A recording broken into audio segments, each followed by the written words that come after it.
Welcome back to the class, everyone. Double drops are finally here, and while I hope a lot of you already got some good value from hoarding energy in the days prior, I do want to talk about some ways that we can be maximizing efficiency during the event itself.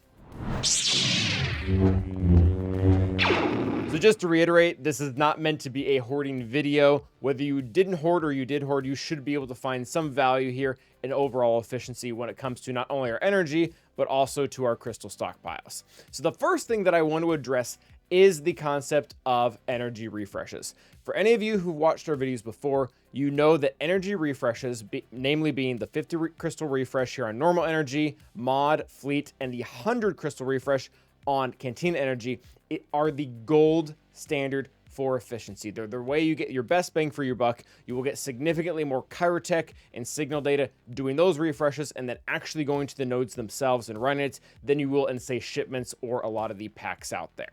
Now, with all that being said, one of the things that we need to remember during a double drops event is that this essentially rationalizes going up one more tier when it comes to those energy refreshes. Basically what it means, if a 50 crystal refresh on normal energy is a good deal for Kyrotech on a normal day, that also means if we're getting double that amount of Kyrotech, a 100 crystal refresh becomes worth it on those double drop days, because if we're getting double the amount of rewards, we can justify double the price in crystals. Now, I will say this is not like an amazing, huge, spectacular deal that you absolutely have to take advantage of. This is going to come down to whether or not you have the crystal income for it. If you don't have that many crystals saved up and you don't get that many during the day, do prioritize those first 3 on all the energies for the duration of the event. But if you do have crystal stockpiled and you can essentially afford it, it is essentially a way to get even more value that you couldn't on a normal day. On a normal day, you are limited on to 3 crystal refreshes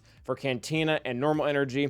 Doing this little trick, if you will, is essentially allowing you 6 refreshes or 5 in the case of Cantina. And a reminder for anyone before you do this, this always bugs me. I don't know why they do this, but normal, mod, and fleet energy, you can refresh them for at the 100 value 3 times. When it comes to Cantina and the 200 crystal value, you can only do it twice. So don't click on it too fast and burn that 400 crystals. That's not ideal. So overall, that is one thing we can do. Double down on the refreshes, get even more value out of the event. Now, in that vein of getting more value from energy using crystals, there currently is a pack out there. And again, this is third priority. First priority, do your 50 crystal refreshes, then do your hundreds. If you get past that and you still have a surplus, this pack is actually pretty darn good. And it's only here for another couple of days. And it's going to be, what is it actually called? The Ultimate Resource Pack, which, to be fair, it actually is pretty good. It is going to have drop rates for these following 3 items here. And this is pretty huge because almost every single player out there needs these 3 items. And once we actually ran the math on this, it comes out as pretty good. So pulling up our fancy dancy spreadsheet, which I think, again, this is kind of just par for the course by now. When we break down the overall percentages for what can fall when it comes to crystals, when it comes to Cantina energy, which is, by the way, very valuable. It's the most valuable energy because it costs the most.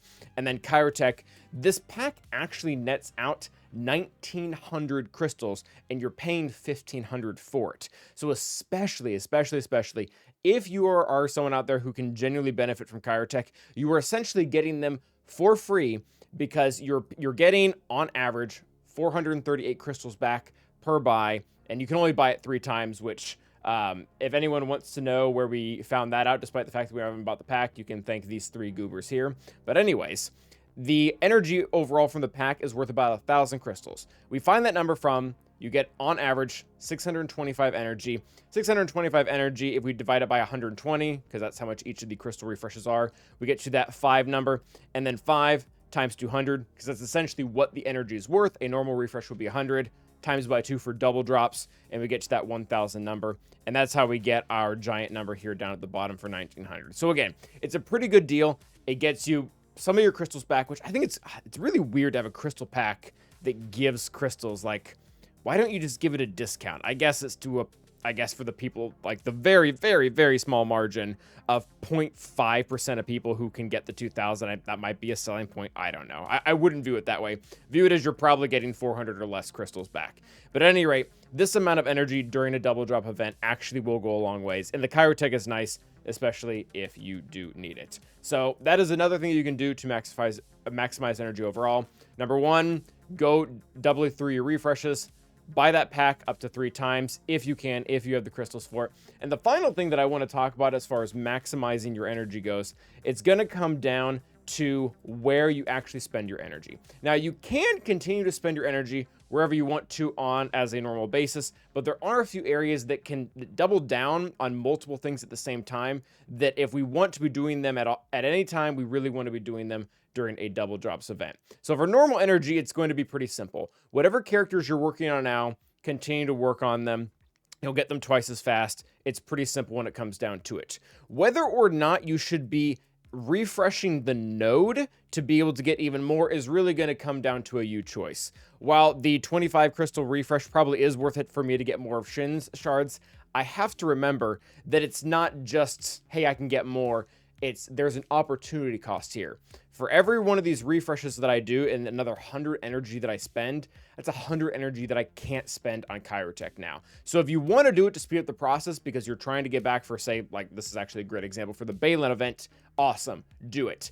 If you're not really in a rush, don't feel the need to refresh more than you were already doing for whatever your goals are. That's not of the utmost importance when it comes to getting more of the hard node farms. Now, if you've run out of hard node farms, which a lot of you will if you're going through 6 refreshes here, the other place that I want to specifically call out is going to be light side 7B. And a lot of you probably already have this memorized because it is the light side Chirotech node. And the reason why we're specifically calling that one out rather than the dark side Chirotech node is because of the fact that the dark side Chirotech node does not have a Mark V Fabritech datapad. I cannot believe I remember that entire name. That's a little bit odd. Anyways, this one right here is on the light side node, and the reason why it's important because not only are you going to get Chirotech, but that Fabritech datapad, when we go over to Bronziums, it is worth a huge amount of value. Most gear here is worth 2 or 6. For whatever reason, this datapad is worth 10 in total. So if you focus on the light side Chirotech, not only do you get Chirotech, but you get this on top of it. And the dark side Chirotech really doesn't have that much value when you look at the other pieces on the actual node. It is also worth noting, I don't know why they chose to do this, but more characters need the light side shock prod than they do need the computer. Don't know why CG went with that choice, but it doesn't break even. It actually is a lopsided in that direction, so you're really not out Chirotech by going on this because you actually will need more of those. And yes, I realize that is an obnoxious amount. So as far as light side energy goes, that's what you really want to nail down. Do your shards and then head over to light side 7B. Now, Cantina, again, you can do your shards, that's fine, but I really like to focus on signal data myself. And this is like very against my personality that's typically data driven and whatnot, but it's purely for the fact that if you have the chance at getting an Omicron, it would be great to get 2. The issue I have, and the reason why I say it conflicts with my personality being data driven, is the drop rate is so stupid low on these, you're not guaranteed. So, but I guess on the other hand, you're not really out any energy because you needed the signal data anyways. All of us out there need signal data, while you might also need one of the characters on the node, like Single Mothers or Morgan or whoever. You're still going to need more signal data at some point. So it doesn't really hurt you to go after the signal data. I just love the concept of the fact that you could double down on this if you are so lucky to get the Omicron. So that really does take up the Cantina energy for the most part. For mod, I'm really going to be singling in on 9E, and specifically in mod battles, and you need to be careful with this, and double drops aren't currently live for my account. I'm sure they're live for everyone else out there because this video will post tomorrow.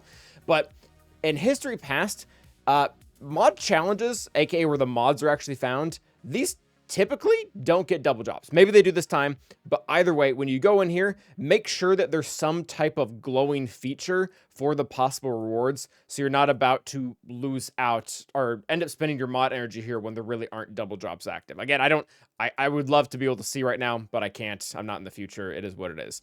But overall, these consistently are affected by double drops when the mod energy does hit. And I'm going to be focusing on 9E because it's going to give me the most bang for my buck. Not only does it give these that are needed for the 6C in 1 increments, just like the last phase does, but it includes these 2 materials in specific.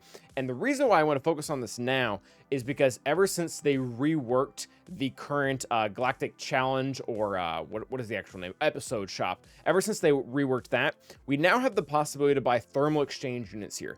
The reason why that's relevant is because eventually, sometime in the future, much later down the line, my thermals will have the capability of catching up to my variable resistors. So I actually want to be banking up on both of them so that I can eventually even those out and slice up much more mods than I would to be able before. A lot of the other areas don't really have this capability. They have less stuff. They also have less energy, but it's not half. I guess, yeah, I don't really like this one as much because it doesn't have the 6E. So really honing in on 9E if you can. If you need some other stuff, I mean, it's double drop, so everything is technically going to be a good deal.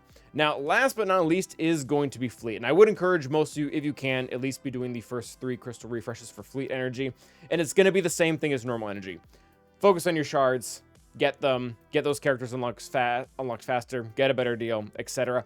Once you're done with all of that, once you've gotten everything you need, we want to be focusing on either 1D or 3C. The reason why we want to be focusing on 1D is because this is what officially killed the Bronzium crunch for me.